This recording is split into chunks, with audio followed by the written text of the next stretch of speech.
саломи моро аз қароргоҳи марказии радиои озодӣ дар шаҳри Прага бипазиред. бинандагони азиз, Шаҳлои Гулхоҷа ҳастам. Дар субҳи нав дар хидмати шумо. Имрӯз 21 май аст ва сешанбе ва боварӣ дорам ҳар куҷое ки ҳастед сеҳату саломатед ва дар чанд дақиқаи дигар бо суҳбати мо мемонед, яъне дар Озодӣ видео, канали радиои озодӣ дар YouTube.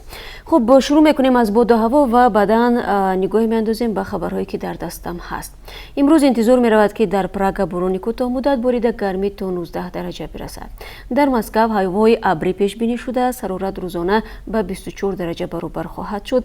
Дар Санкт-Петербург низ ҳаво абрист ва 23 дараҷа гарм. Дар Душанбе имрӯз ҳаво софу офтобист ва рӯзона 31 дараҷа гарм мешавад. Ва интизор меравад ки имрӯз дар Душанбе раҳбарони хадамоти амниятии кишварҳои муштаракулманофеъ ё худ СНГ роҳҳои ҷилавгирӣ аз интиқоли ҷангҷӯён ба кишварҳои аъзои ин созмонро баррасӣ мекунанд. Хабаргузории Интерфакс аз Душанбе иттилоъ медиҳад ки имрӯз дар пойтахти Тоҷикистон ҷаласаи шӯрои раҳбарони ниҳодҳои амнияти СНГ роҳҳои беҳбуди ҷустуҷӯи байналмилалии террористону экстремистон ва муқовимат ба ақидаҳои исломии ифротӣ дар интернетро баррасӣ мекунанд. ҳайати Русияро дар ин нишаст раиси идораи федералии амнияти Русия ё худ ФСБ генерал Александр Бортников раҳбарӣ хоҳад кард. раёсати ҳизби мамнӯи наҳзати исломӣ шӯриши маргбор дар зиндони ваҳдатро қотиёна маҳкум карда ва хостааст сабабҳои ин ҳодисаро як комиссияи мустақил таҳқиқ кунад.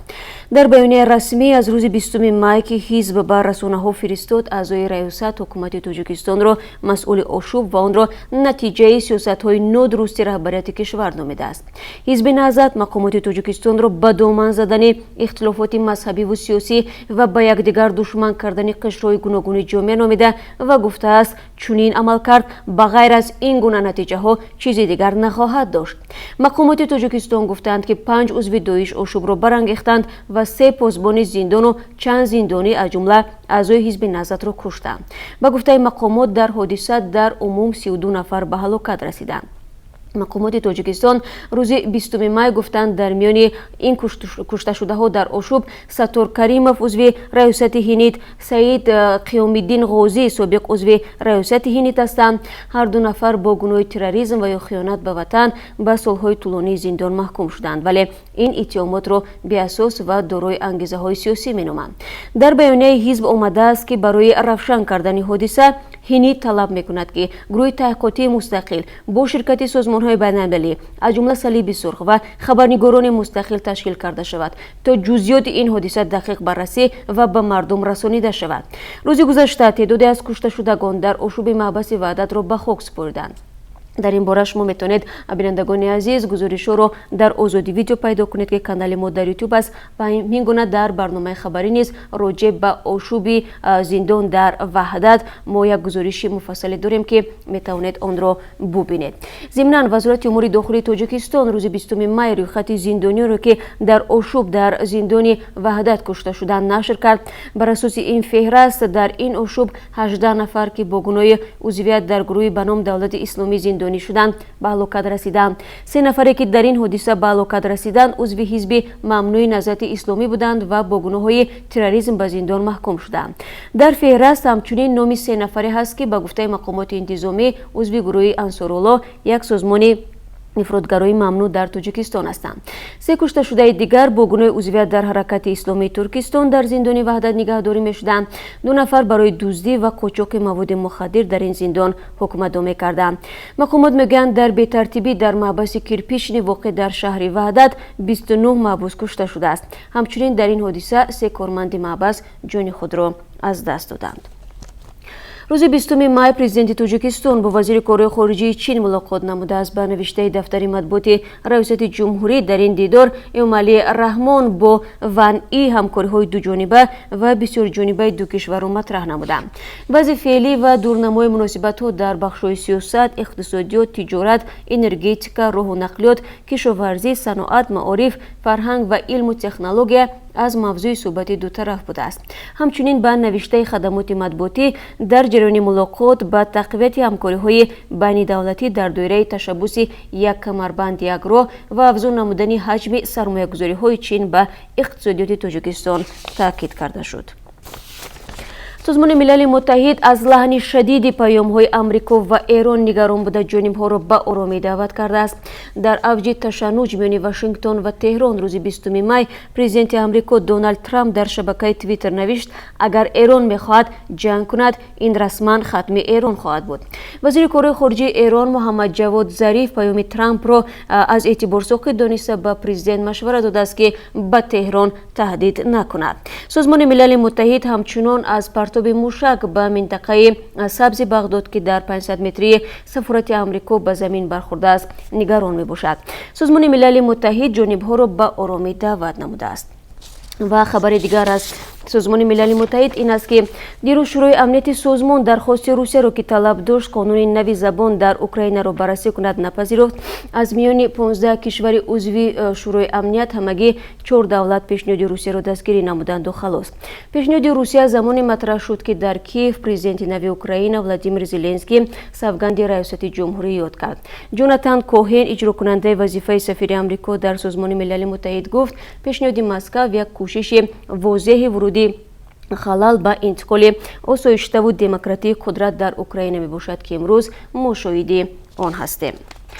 مقامات رسمی دستور دادند مقبره‌های بزرگی را که در آرامگاه‌های تاجیکستان بدون اجازه ساخته شدند ویران کنند. تفتیش آرامگاه‌ها و قانونی بودن بنیاد مقبره‌ها را ریاست نوتأسیس نظارت زمین در داستان کل تاجیکستان یکجا با کارمندان کمیته‌های زمین و حکومت نویه و شهر انجام می‌دهد. یک مقام رسمی در ولایت ختلان که با این کار مشغول است به رادیو آزادی گفت بسیاری از آرامگاه‌ها سند ندارند و در بعضی شهر و نواحی ساکنان زمین‌های کشت را به گورستان تبدیل دادند.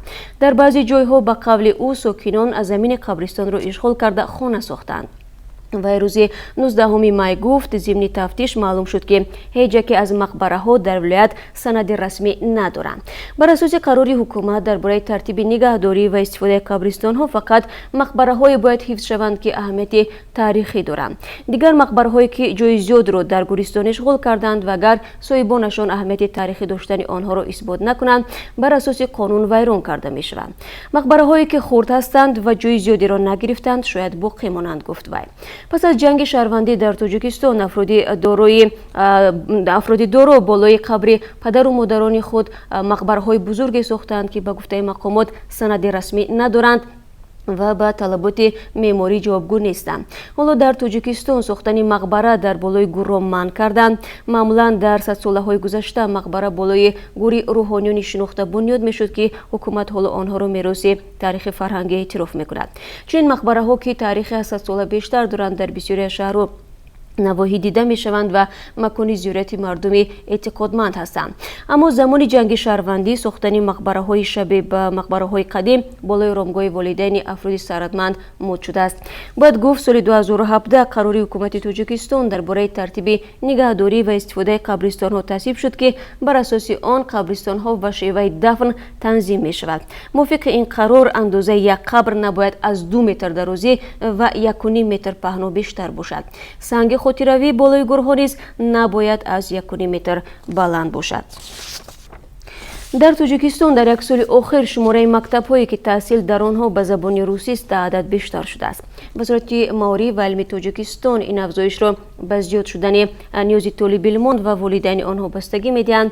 این در حالی است که اهالی روزبان در تاجیکستان اقلیت‌های کم شمار را تشکیل می‌دهد. اما مسئولان میگویند طلبات به تحصیل به زبان روسی سال‌های اخیر از حساب مردمان بومی زیاد می‌شود. عبدالرحمن گولوف رهبر ریاست امور و اخبار وزارت معارف گفت عین زمان تعلیم در 26 مکتب در تاجیکستان کاملا به زبان روسی صورت میگیرد. همچنین در 185 مکتب دیگر تحصیل با 2 زبان است. ظاهرا این تعداد مکتب نیازها را برآورده نکرده است و احتمال میرود مکتب‌های تعلیمشان به روسی در آینده بیشتر خواهند شد. زیرا پدر و مادران در تاجیکستان بیش از پیش تلاش میکنند که فرزندانشان با زبان روسی تعلیم بگیرند. چون قرار است روسیه با درخواست تاجیکستان در شهرهای دوشنبه، ترسونزاده، باختر، خوجند و کلوب نیز 5 مکتب بسازد که تعلیم در آنها با زبان روسی صورت خواهد گرفت. ҷониби тоҷикистон ҳамчунон барои таъмини мактабҳои рӯззабон бо китобҳои дарсӣ аз русия кӯмак хост. афзоиши таваҷҷӯҳ ба забони русӣ ҳамчунин ба бештар шудани майли шаҳрвандони тоҷикистон барои кӯч бастан ба русия ё ҳадди аққал муҳоҷирати мавсимӣ ба ин кишвар низ бастагӣ дода мешавад. зимнан соли гузашта русия бо дархости тоҷикистон 55 нафар муаллимони забони русӣ, риёзиёт, химия ва биологияро барои таълим дар мактабҳо фиристод. қисме аз маоши онҳоро тоҷикистон ва қисмеро русия пардохт мекунад. ва як хабари варзишӣ низ ҳаст. 11 футболбози гурҷистонӣ бо иттиҳоми даст доштан дар тақаллуб ба ҳабс гирифта шуда дар ҳоли собит шудани гуноҳашон имкон доранд ки муддатеро дар зиндон сипарӣ кунанд. хадамоти амнияти давлатии гурҷистон 20 май гуфт ки 8 футболбози феълӣ ва 3 футболбози собиқ бо иттиҳоми даст доштан дар қуввоозмоиҳои маслиҳатӣ ба ҳабс гирифта шуданд. 5 нафари онҳо дар дастаи ВИД гурҷистони шаҳри Тбилиси ҳунарнамоӣ мекунанд. 19 май ин даста қуввоозмоӣ бо дастаи Динамо Батумиро бо ҳисоби 2-0 бой дод. муфаттишон ҳамин қуввоозмоиро ҳам тафтиш хоҳанд кард. бозингарони лигаи поёнии футболи гурҷистон ҳам мавриди иттиҳом қарор доранд. мақомот мегӯянд як гурӯҳи муташаккили ҷиноӣ бо ваъдаи пора бо $34,000 барои ташкили натиҷаи лозимаи қуввоозмоӣ ба футболбозон муроҷиат кардааст. навори видеое ки дар он ҳосили лозимаи қуввоозмоӣ ва гирифтани пул ҷой дорад намоиш дода шудааст. бар пояи қонунҳои гурҷистон дар ҳоли собит шудани гуноҳи футболбозон онҳо аз 4 то 6 сол зиндонӣ мешаванд. ва бинандагони азиз, дар поёни суҳбат нигоҳе меандозем ба қурби асъори хориҷӣ ки барои имрӯз аз сӯи Бонки Миллӣ таъин шудааст.